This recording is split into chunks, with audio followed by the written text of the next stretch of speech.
At long last, the Battlefield 2042 beta is now available for everyone, and I've been playing since the first day. I've accumulated around 14-15 hours of playtime, and I'm gonna talk about how I feel about it. I'm a casual Battlefield player. I never played 5. I started the franchise with 4, and then I played 1. I thought 4 was okay. It was super buggy at launch. I never finished the campaign because I kept deleting my save file. And I know 4 became like a masterpiece in like hindsight. However, I wasn't too crazy about 4. While I really adored Battlefield 1, I had such a fun time in Battlefield 1. I was all on board with the World War 1 setting. It was so unique, especially in comparison to Infinite Warfare at the time. Just, I adored Battlefield 1. So this is my first time playing a brand new Battlefield game on PC. I used to play Battlefield 1 and Battlefield 4 on my PS4, playing with a controller, and it's weird playing a Battlefield game on PC. I'm running the game at ultra settings at 1080p on a 3070 paired with a 5600X, and with a keyboard and mouse, completely different experience. I mean, I have to address that because all first-person shooters just feel retroactively better playing on PC because of the keyboard and mouse. I feel like I can do a lot more and I can do a lot better with it, so it's worth stating all that. With my 3070 and 5600X, running the game at ultra settings at 1080p, I'm getting around 80 to 90 frames, which is a little low, considering the fact that I do have a 144Hz monitor. I would like to hit that number. However, given that it's a beta and it's not fully optimized and whatnot, and the settings are all wonky and stuff, I'm not really going to bother with performance yet. However, I do hope by the full game's launch that, I'll be getting the frames that I should be getting, along with everyone else. I mean, the recommended graphics card for the game is a 3060, which is just wild, given, who can get their hands on it. And I guess one thing that everyone should know going into this video about my thoughts on the game is that I'm a huge Modern Warfare 2019 fan. And it will tie into it later because there's some inspiration from Modern Warfare into this game that it works for me because I love Modern Warfare 2019 so much. I think Modern Warfare 2019 is like one of the best first-person shooters ever made. I think it's the best Call of Duty ever made, which is kind of a hot take.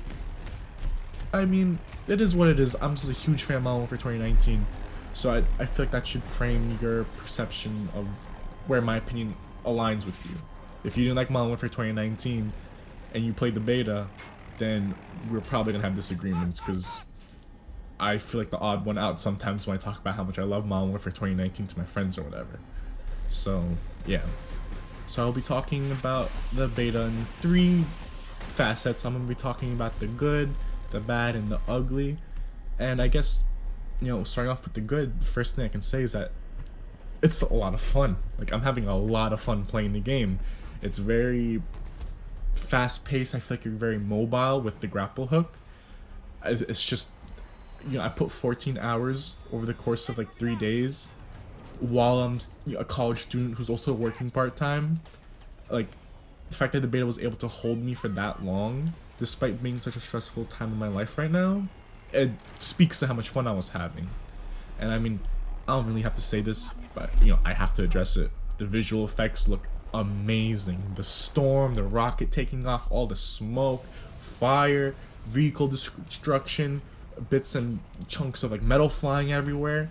It all looks fantastic, and there's no performance drop or anything. Nothing crazy noticeable. Like, if I'm right next to a hurricane that's picking me up and tossing me across the sky, I'm getting the same amount, roughly the same amount of frames as when I'm just flying around in a helicopter or whatnot. So, as a first-time PC Battlefield player, I saw a lot of complaints about movement, and I'm kind of indifferent about it. I feel like the movement is fine. I mean, as I said before, I never played Battlefield 5. However, everyone's talking about how there's all these like movement features that's taken a massive step back. Like, I'm not aware of what Battlefield 5 really did for the movement. Like, apparently you can sprint while running. No, you can sprint while crouching.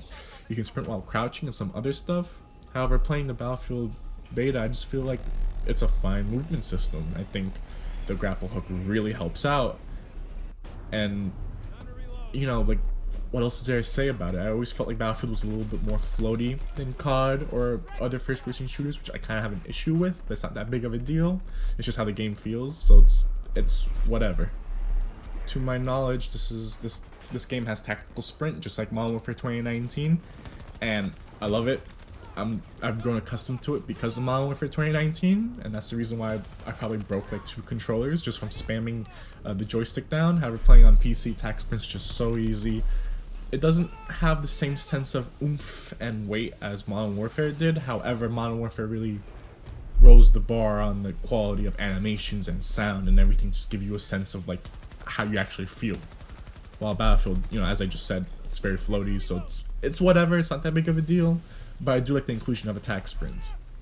And with that being said, now that I'm playing on keyboard and mouse, some things that I couldn't enjoy on a controller are like adding to my experience, making it more positive. For example, on console, I could not fly the planes, the helicopters. It was a mess whenever I tried.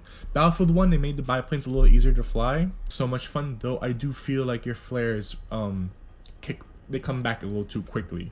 You can kind of just have to do like 1 lap around, and then you'll get your flares back, and you don't have to worry about any lock-on launches for a little bit, which feels a little unfair. I feel like you can balance that just a little bit, but overall, just flying a helicopter, so much fun. And then of course we have one map in the beta. We have Orbital, which I like the map. I mean, some people say that the map's too big, and like, you know, you're increasing the player size from 64 to 128, but you're making the map bigger, so the conflict's more like, it's supposed to be more spread out.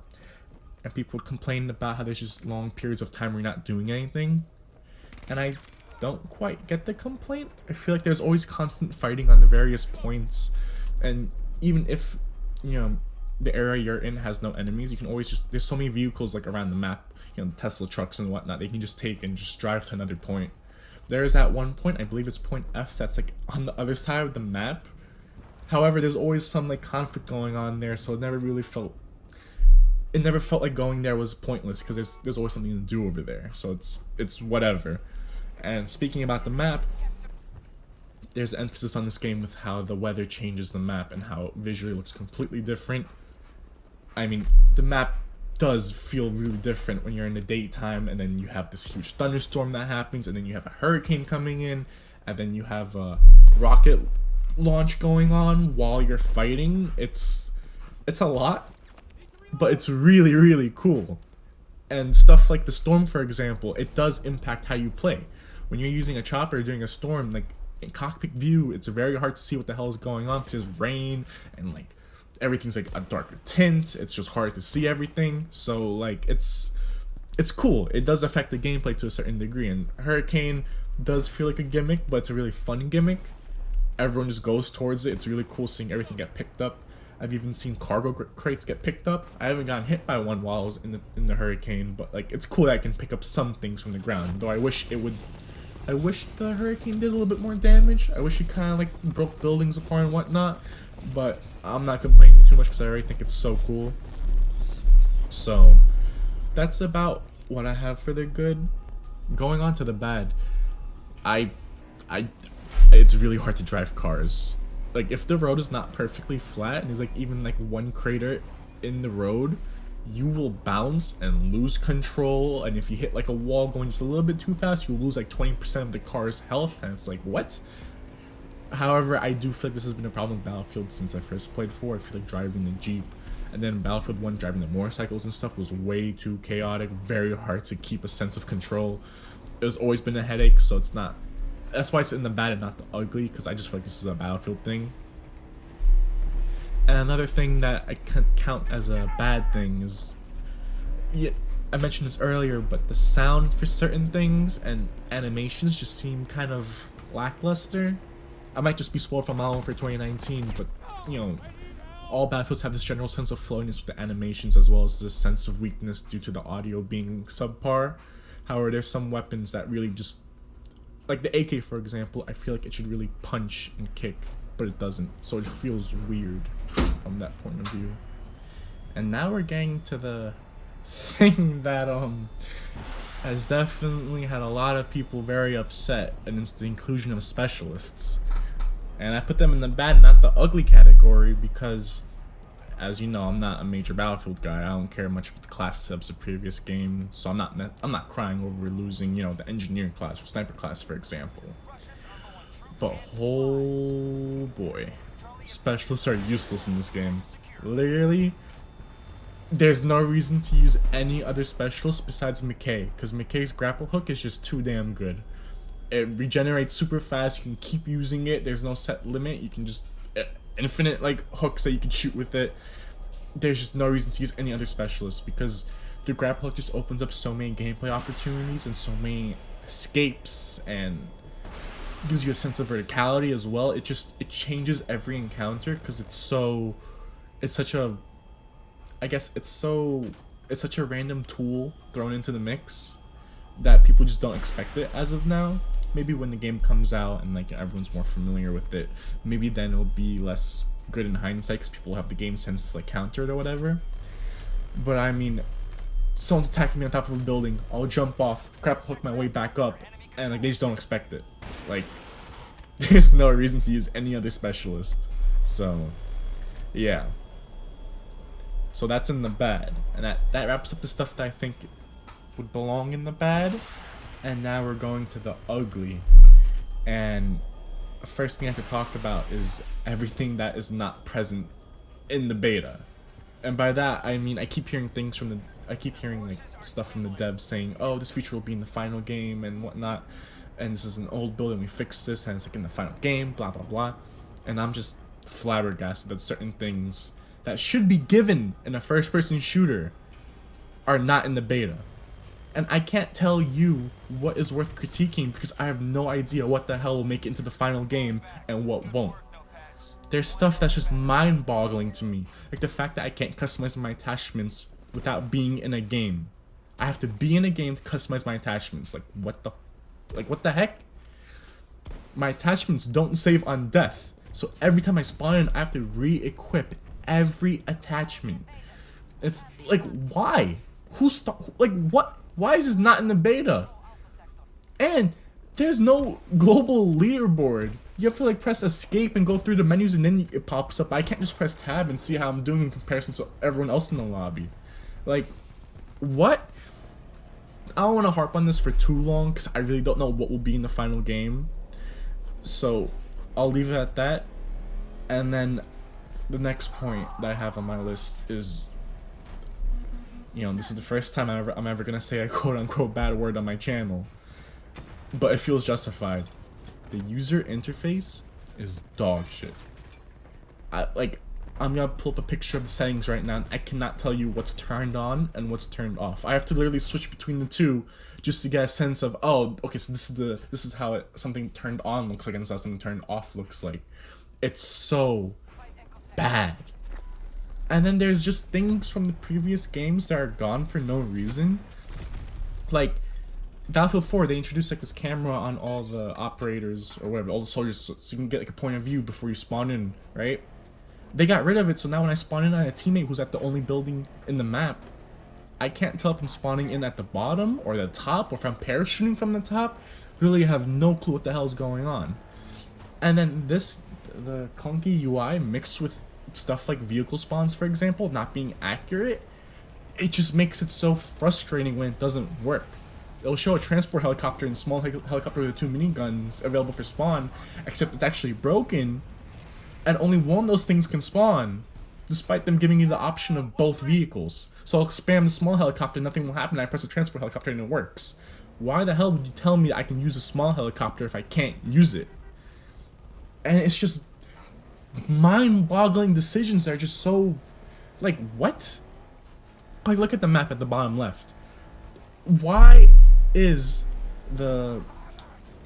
the points for both teams at a different height than which points are being captured? I have to look across the mini-map to get a quick glance of who's winning, who's losing, what points do we have, and what points do they have. I literally can't tell. I should be able to tell at first glance who's winning, what points do we have, and then I can use the minimap to figure out where I want to go next. In Battlefield 4, they did this perfectly. You had the tickets, then you had the captures, and then you had the map. But here you have, I believe, the points on top, and then you have the map, and then you have the points held.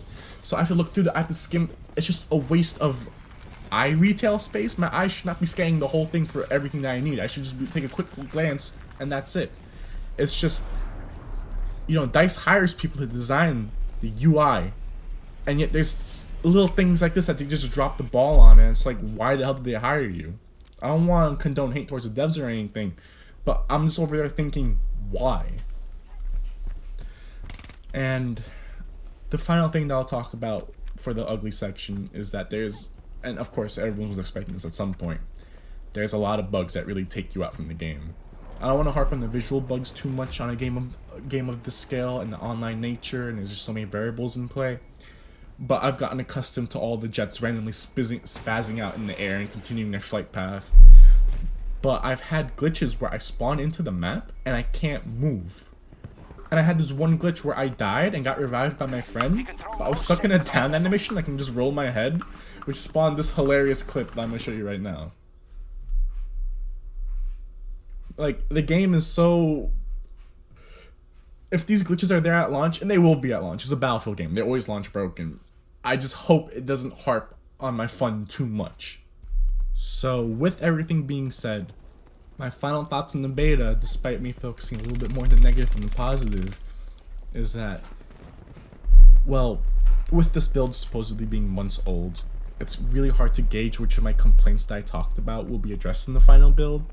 And of course, Battlefield games are notorious for launching broken, and I don't think this game will be any different. However, I will say that over the course of 3 days, while being a college student who's also working part-time, and, you know, focusing on my studies and everything, the game did manage to suck me away for 14.7 hours.